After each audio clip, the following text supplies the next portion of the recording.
అందరూ ఎలా ఉన్నారు? నేనైతే చాలా బాగున్నాను. మీరు కూడా బాగుండాలని మనస్ఫూర్తిగా కోరుకుంటున్నాను.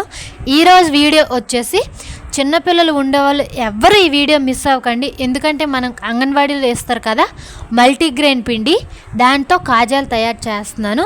ప్రతి ఒక్కరూ ట్రై చేయండి, చాలా సింపుల్, ఎవరైనా చేసేయచ్చు. మనం ఇక్కడ అంగన్వాడీ పిండి అన్నాను కదా అని బాలామృతం పిండి అయితే అస్సలు కాదు, మల్టీగ్రెయిన్ పిండి. దీన్ని గోధుమ పిండితో కూడా తయారు చేసుకోవచ్చు. ఒకసారి ట్రై చేయండి. మేము ఎప్పుడు గోధుమ పిండితోనే చేస్తాము, ఈసారి ఇలా ఇచ్చారు కాబట్టి చేసుకున్నాం. సో మనం మల్టీగ్రెయిన్ పిండి ఎంత తీసుకుంటే అదే క్వాంటిటీలో నూక తీసుకోవాలి, గోధుమ నూక.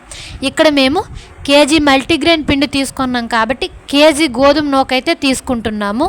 మీరు ఎంత క్వాంటిటీలో అయితే తీసుకుంటారో సేమ్ అంతే క్వాంటిటీ సమానంగా తీసుకోండి. ప్రాసెస్లోకి అయితే వెళ్ళిపోదాం.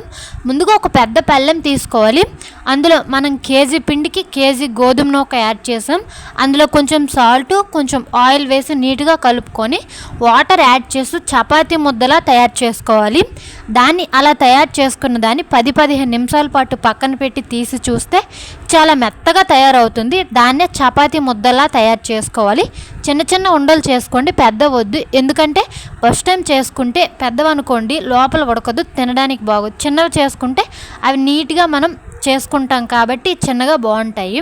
ప్రాసెస్ ఏంటి అంటే మనకి ఇక్కడ మేము యూస్ చేసేది కాజాల పీట. మనకి మార్కెట్లో దొరుకుతుంది, లేకపోయినా పర్వాలేదు. మనం షేప్ కోసం, గీతల కోసమే అది వాడతాము. లేకపోయినా మీరు ఏ పీట అయితే వాడతారో దాంతో చపాతీలా రౌండ్గా కాకుండా తిన్నంగా చేసుకోండి. అలా చేస్తేనే కాజా అనేది మనకు వస్తుంది. ఈ విధంగా ఒకదాని తర్వాత ఒకటి మొత్తం తయారు చేసుకోండి. ఒక పెద్ద పళ్ళెంలో ఒకదాని మీద ఒకటి వేయకండి, అంటుకుంటే మళ్ళీ రావు. సపరేట్గా వేయండి. ఇక్కడ మాకు కట్టెల పొయ్యి ఉంది కాబట్టి కట్టెల పొయ్యి మీద చేస్తున్నాం. మీకు గ్యాస్ ఉంటే గ్యాస్ మీద చేసుకోండి. దాని మీద ముందే మనం ఆయిల్ పెట్టుకోవాలి. ఆయిల్ బాగా హీట్ అయిన తర్వాత ఇక్కడ వీడియోలో చూపిస్తున్నాం కదా, జాగ్రత్తగా చూడండి. వీడియోలో చూపించిన విధంగా మడత పెట్టుకోవాలి. మడత పెట్టుకున్న దాన్ని మనం ఆ ఆయిల్లో వేసుకోవాలి. ఇంతే, చాలా సింపుల్ ప్రాసెస్. దీని తర్వాత ఒక స్టెప్ ఉంటుంది, అది అయిపోతే చాలా ఈజీగా చేసుకోవచ్చు. ఈ విధంగా వచ్చేంత వరకు మనం నీట్గా ఫ్రై చేసుకోవాలి ఆయిల్లో. నీట్గా ఫ్రై అయితేనే టేస్ట్ బాగుంటుంది. పచ్చిగా ఉంటే అస్సలు బాగోదు. చిన్నవి సన్నంగా చేస్తేనే నీట్గా ఫ్రై అవుతాయి. ఈ విధంగా చూపిస్తున్న విధంగా పెద్ద పళ్ళెంలో వేసుకోవాలి అన్నింటినీ. ఇలా వేసుకున్న తర్వాత ఇక్కడ ఏమైంది అంటే నేను వీడియో తీసాను సీనీ పాకం, కానీ నేను షార్ట్లో తీసాను, వీడియోలో తీయలేదు. కాబట్టి ఏం లేదు. ప్రాసెస్ ఏంటి అంటే ఒక కప్పు పంచదార వేసుకొని చిన్న గ్లాస్ వాటర్ వేసుకోండి. పాకం అయితే రావాల్సిన అవసరం లేదు. జస్ట్ అది మరిగిన తర్వాత చూపిస్తున్నాను కదా, కొంచెంసేపు మరగబెట్టుకోండి. ఎందుకంటే దానికి కంటుతుంది, కాజాలు కంటుతుంది కాబట్టి కొంచెం ఎక్కువగానే ఇచ్చేసుకోండి. అలానే పాకం రావాల్సిన అవసరం లేదు, మధ్య రకంగా ఉంటే సరిపోతుంది. ఇలా నీట్గా తయారు చేసుకున్న పాకాన్ని మనం ముందుగా తయారు చేసుకున్న కాజాల్లోకి యాడ్ చేసుకోవాలి.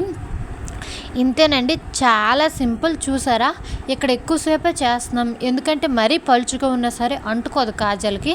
ఇలా తయారు చేసుకున్న పాకాన్ని నీట్గా స్ప్రెడ్ చేసుకోవాలి. ఒకే దగ్గర వేయకూడదు, చుట్టూ వేసుకోవాలి. అందుకే కాజాలు అనేవి పెద్ద పళ్ళెంలో వేసుకుంటే కలుపుకోవడానికి చాలా ఈజీగా ఉంటుంది. చూడండి, ఈ విధంగా ఒకదాని తర్వాత ఒకటి అలా 5 మినిట్స్ పాటు కలుపుతూ ఉండండి.